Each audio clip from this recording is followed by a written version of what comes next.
നമസ്കാരം, welcome back to season with love. ഞാൻ സുപ്രിയ അനീഷ്. കഴിഞ്ഞ ഒരാഴ്ചയായിട്ട് എന്താ മഴയല്ലേ, ഒന്ന് മുറ്റത്തേക്ക് പോലും ഇറങ്ങാൻ പറ്റില്ല.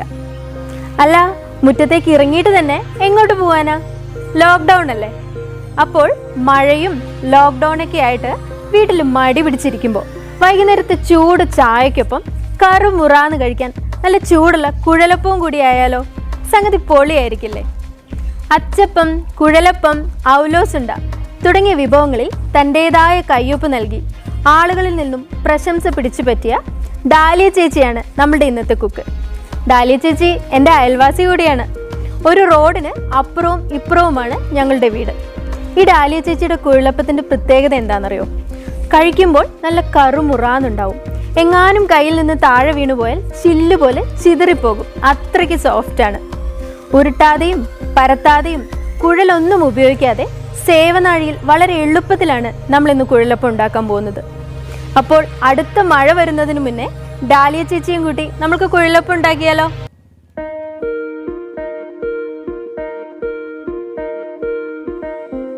തോട്ടത്തിലെ ചില്ലറ പണികളും പാചകവും കഴിഞ്ഞ് പശുവിനെയും ആടിനെയൊക്കെ നോക്കിക്കഴിഞ്ഞാൽ നമ്മുടെ ഡാലിയ ചേച്ചിയുടെ മെയിൻ ഹോബി എന്താണെന്നറിയോ? ചേച്ചിയുടെ പേര് സൂചിപ്പിക്കുന്ന പോലെ തന്നെ പൂക്കളുമായി സമയം ചിലവഴിക്കുക. ഈ കാണുന്ന ചെടിച്ചട്ടികളൊക്കെ ഉണ്ടല്ലോ, ഇതെല്ലാം ചേച്ചി സ്വന്തം വീട്ടിൽ നിർമ്മിച്ചതാണ്. അതും പഴയ കമ്പിളിപ്പുതപ്പ് കൊണ്ടും സിമെൻറ്റും കൊണ്ടൊക്കെ.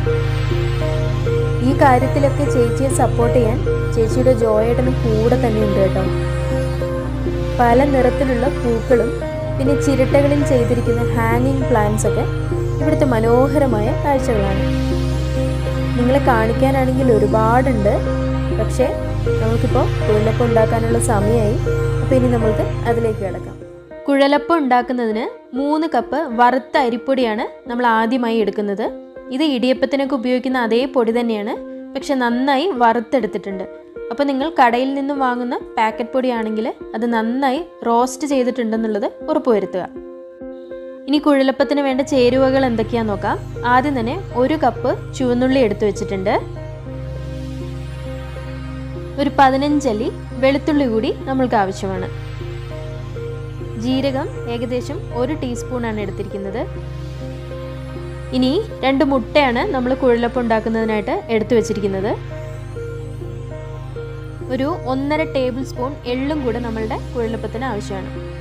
ഇനി അവസാനമായിട്ട് 2 കപ്പ് തേങ്ങ ചിരകിയതും കൂടെ ചേർത്ത് കൊടുക്കുന്നുണ്ട്. തേങ്ങ നന്നായി ചേർത്താലാണ് നല്ല ടേസ്റ്റ് ഉണ്ടാവുക എന്നാണ് ഡാലിയ ചേച്ചി പറയുന്നത്. അപ്പോൾ നമ്മളുടെ കുഴലപ്പത്തിനുള്ള ചേരുവകളൊക്കെ റെഡി ആയിട്ടുണ്ട്. ഇനി എന്താണ് ചെയ്യേണ്ടതെന്ന് നോക്കാം. ഇനി ഇതെല്ലാം കൂടെ മിക്സിയിൽ നന്നായിട്ടൊന്ന് അരച്ചെടുക്കണം. അപ്പോൾ ആദ്യം തന്നെ ചുവന്നുള്ളിയും വെളുത്തുള്ളിയും ജീരകവും കൂടെ നന്നായിട്ട് അരച്ചെടുക്കാം. ജീരകം അരഞ്ഞു കിട്ടാൻ കുറച്ച് ബുദ്ധിമുട്ടാണ്. നിങ്ങൾക്ക് വേണമെങ്കിൽ ജീരകം ഒരു കല്ലിൽ കുറച്ച് പൊടിച്ചതിന് ശേഷം വേണമെങ്കിൽ അരച്ചെടുക്കാം. കാരണം ജീരകം അരഞ്ഞില്ലെങ്കിൽ നമ്മൾ കുഴലപ്പം ഉണ്ടാക്കുമ്പോൾ അതിൻ്റെ ഷേപ്പിൽ കൊണ്ടുവരാൻ ബുദ്ധിമുട്ടാവും. അപ്പോൾ ആദ്യം ഇതെല്ലാം കൂടെ വെള്ളമൊന്നും ചേർക്കാതെ നന്നായി അരച്ചെടുക്കാം. അപ്പോൾ നമ്മളുടെ ജീരകവും ചുവന്നുള്ളിയും വെളുത്തുള്ളിയും ഇവിടെ നന്നായി അരഞ്ഞു വന്നിട്ടുണ്ട്. ഇനിയാണ് നമ്മളിതിലേക്ക് തേങ്ങ ചേർത്ത് അരയ്ക്കുന്നത്. ആദ്യം തന്നെ തേങ്ങ ചേർത്ത് അരയ്ക്കുകയാണെങ്കിൽ നമ്മുടെ ജീരകം അരഞ്ഞു കിട്ടാൻ വളരെ ബുദ്ധിമുട്ടായിരിക്കും. അപ്പോൾ അതുകൊണ്ട് രണ്ടാമത് നമുക്ക് തേങ്ങ ചേർത്ത് അരയ്ക്കാം. തേങ്ങ 2-3 ബാച്ചായിട്ടും കൂടെ നിങ്ങൾക്ക് അരച്ചെടുക്കാം. പക്ഷെ എന്തായാലും ഈ ചേരുവകളൊക്കെ നന്നായിട്ട് അരച്ചെടുത്തിട്ടുണ്ട് എന്നുള്ളത് നിങ്ങൾ പ്രത്യേകം ശ്രദ്ധിക്കുക. തേങ്ങ നന്നായിട്ട് വെണ്ണ പോലെ അരച്ചെടുക്കാൻ ആവശ്യത്തിനുള്ള വെള്ളം മാത്രം ചേർത്ത് കൊടുക്കുക. ചേച്ചി ഇവിടെ ഒരു 1/4 കപ്പ് വെള്ളം മാത്രമാണ് ചേർത്ത് കൊടുത്തിരിക്കുന്നത്.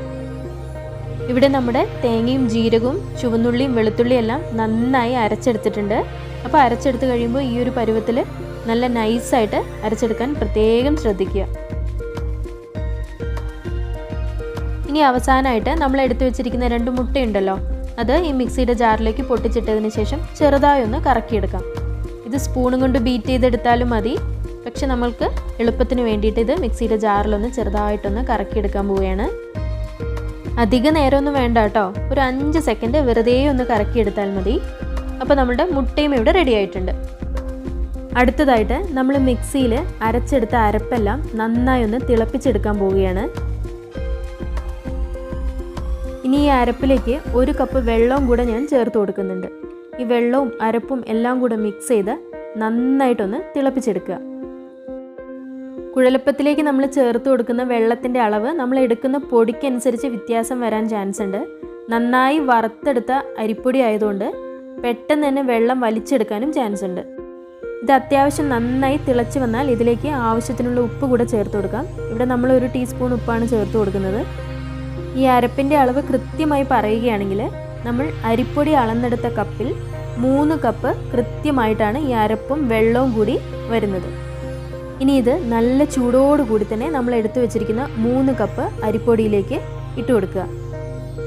എന്നിട്ട് ഒട്ടും സമയം കളയാതെ ചൂടോടുകൂടി തന്നെ നന്നായി കുഴച്ചെടുക്കുക.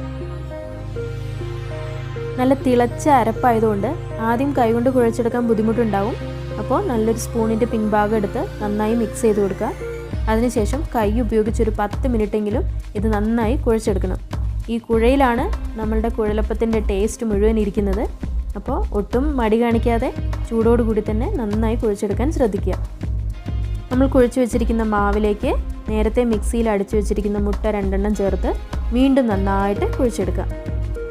ചൂടുള്ള അരപ്പിൻ്റെ കൂടെ നമ്മൾ ഈ മുട്ട ചേർക്കുകയാണെങ്കിൽ മുട്ട പിരിഞ്ഞതുപോലെ തോന്നും.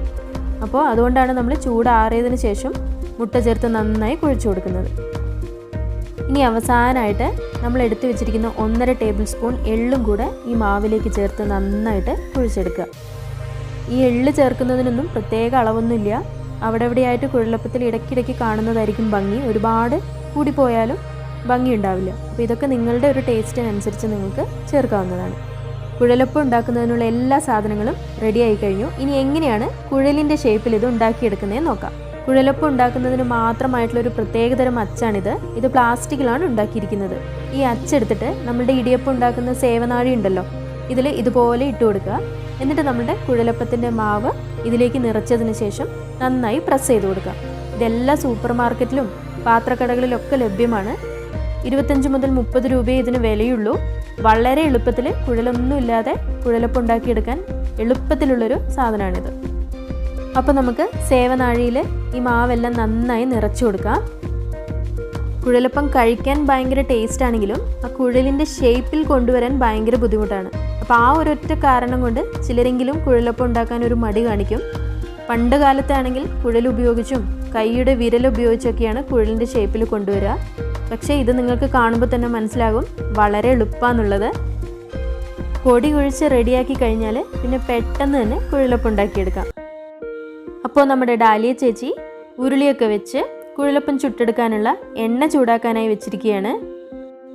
എണ്ണ നന്നായി ചൂടായി വന്നതിന് ശേഷം നമ്മളുടെ സേവനാഴി എടുത്തിട്ട് എണ്ണയുടെ മുകളിലായിട്ട് നമ്മൾക്ക് ആവശ്യത്തിനുള്ള കുഴലിൻ്റെ നീളത്തിൽ പ്രസ് ചെയ്തെടുക്കുക. എന്നിട്ട് ചെറുതായി ഇതുപോലൊന്ന് മുറിച്ച് എണ്ണയിലേക്ക് ഇട്ട് കൊടുക്കുക. കുഴലപ്പത്തിൻ്റെ നീളം നിങ്ങൾക്ക് ആവശ്യമുള്ളതിനനുസരിച്ച് കൂട്ടുകയോ കുറയ്ക്കുകയോ ഒക്കെ ചെയ്യാം. ഈ കുഴലപ്പം നേരെ എണ്ണയിലേക്ക് ഇടുമ്പോൾ എണ്ണ നന്നായിട്ട് ചൂടായിട്ടുണ്ട് എന്നുള്ളത് ഉറപ്പുവരുത്തുക. ഇനിയിപ്പോൾ നിങ്ങൾക്കിത് നേരെ എണ്ണയിലേക്ക് ഇടാൻ ബുദ്ധിമുട്ടാണെങ്കിൽ ഒരു പ്ലേറ്റിൽ ഇതുപോലെ കുഴലപ്പത്തിൻ്റെ രീതിയിൽ നിങ്ങൾക്ക് ആവശ്യമുള്ളതനുസരിച്ച് മുറിച്ച് മാറ്റി വെച്ചതിന് ശേഷം ഓരോന്നോരോന്നായിട്ട് നേരെ എണ്ണയിലേക്ക് എടുത്തിടാവുന്നതാണ്. ഇതൊട്ടും തന്നെ ബുദ്ധിമുട്ടുള്ളൊരു കാര്യമല്ല. ആദ്യമായിട്ട് കുഴലപ്പം ഉണ്ടാക്കുന്നവർക്ക് പോലും പെട്ടെന്ന് തന്നെ ഉണ്ടാക്കിയെടുക്കാവുന്ന ഒരു രീതിയാണിത്. കുഴലപ്പത്തിൻ്റെ അച്ചിലൂടെ മാവ് ഒട്ടും തടസ്സമില്ലാതെ വെളിയിലേക്ക് വരാൻ വേണ്ടിയിട്ടാണ് നമ്മൾ ആ അരപ്പ് നന്നായിട്ട് അരയ്ക്കണം എന്നുള്ളത് വീണ്ടും വീണ്ടും പറഞ്ഞുകൊണ്ടിരിക്കുന്നത്. ഇപ്പോൾ നമ്മൾ ചേർത്ത് കൊടുത്തിരിക്കുന്ന ജീരകമോ ചുവന്നുള്ളിയോ ചെറുതായി ഒന്ന് അരഞ്ഞില്ലെങ്കിൽ ആ അച്ചിൻ്റെ ഇടയിൽ അത് തടഞ്ഞിരിക്കാൻ ചാൻസ് ഉണ്ട്. അപ്പോൾ അതുമൂലം ഇതുപോലെ എളുപ്പത്തിൽ കുഴലിൻ്റെ രൂപത്തിൽ വരാൻ ബുദ്ധിമുട്ടായിരിക്കും. അതുകൊണ്ട് കുറച്ച് സമയം എടുത്തിട്ടാണെങ്കിലും നന്നായി അരച്ചെടുക്കാൻ പ്രത്യേകം ശ്രദ്ധിക്കുക. കുറഞ്ഞത് ഒരു 20 കുഴലപ്പമെങ്കിലും നമ്മൾക്ക് ഈ രീതിയിൽ ഒറ്റ തവണ തന്നെ ഉണ്ടാക്കിയെടുക്കാവുന്നതാണ്. നമ്മളുണ്ടാക്കുന്ന ഓരോ കുഴലപ്പത്തിൻ്റെയും തിക്നെസ് എല്ലാം വളരെ പെർഫെക്റ്റ് ആണ് കേട്ടോ. നമ്മൾ ഈ അച്ചിലുണ്ടാക്കുന്നതുകൊണ്ട് തിക്നെസ് കൂടുകയോ കുറയുകയോ എന്നുള്ള സംശയമൊന്നും ആർക്കും വേണ്ട. നല്ല കറക്റ്റായിട്ടാണ് ഓരോന്നും ഉള്ളത്. അപ്പോൾ നമ്മളുടെ ആദ്യത്തെ ബാച്ച് കുഴലപ്പം ഇവിടെ റെഡി ആയിട്ടുണ്ട്. ഇത് ഒരുപാട് കളർ മാറുന്നത് വരെ വെയിറ്റ് ചെയ്യാണ്ടിരിക്കുകയാണ് നല്ലത്. ഒരുപാട് ചുവന്നു പോകാതെ കറക്റ്റായിട്ടുള്ള സമയത്ത് കുഴലപ്പം ഓരോന്നായിട്ട് എണ്ണയിൽ നിന്ന് എടുക്കാൻ ശ്രദ്ധിക്കുക. ഒരുപാട് ചുവന്നു പോവുകയാണെങ്കിൽ നമ്മളുടെ കുഴലപ്പം കുറച്ചുകൂടെ ഹാർഡാവാൻ ചാൻസ് ഉണ്ട്. അപ്പോൾ ഈ കാര്യം നിങ്ങൾ പ്രത്യേകം ശ്രദ്ധിച്ച് ഓരോന്നായിട്ട് എണ്ണയിൽ നിന്ന് എടുത്തു വയ്ക്കുക. നമ്മളുണ്ടാക്കുന്ന കുഴലപ്പം നല്ല പെർഫെക്റ്റ് ആയിട്ട് വന്നിട്ടുണ്ടോ എന്ന് അറിയാനുള്ള ഡാലിയ ചേച്ചിയുടെ ടെക്നിക്ക് എന്താണെന്നറിയോ? ഓരോ കുഴലപ്പത്തിൻ്റെ മുകളിലും നല്ല കുമിള പോലെ പൊള്ളച്ച് വന്നിട്ടുണ്ടെങ്കിൽ ആ കുഴലപ്പം നല്ല പെർഫെക്റ്റ് ആയിട്ട് വന്നിട്ടുണ്ട് എന്ന് നമുക്ക് അനുമാനിക്കാം. കുഴലപ്പത്തിൻ്റെ അച്ചു വെച്ചിട്ട് സേവനാഴിയിൽ ഇത്ര സിമ്പിളായിട്ട് കുഴലപ്പം ഉണ്ടാക്കുന്ന ഈ രീതി നിങ്ങൾ ചിലർക്കെങ്കിലും ഒരു പുതിയൊരു അറിവായിരിക്കും അല്ലേ?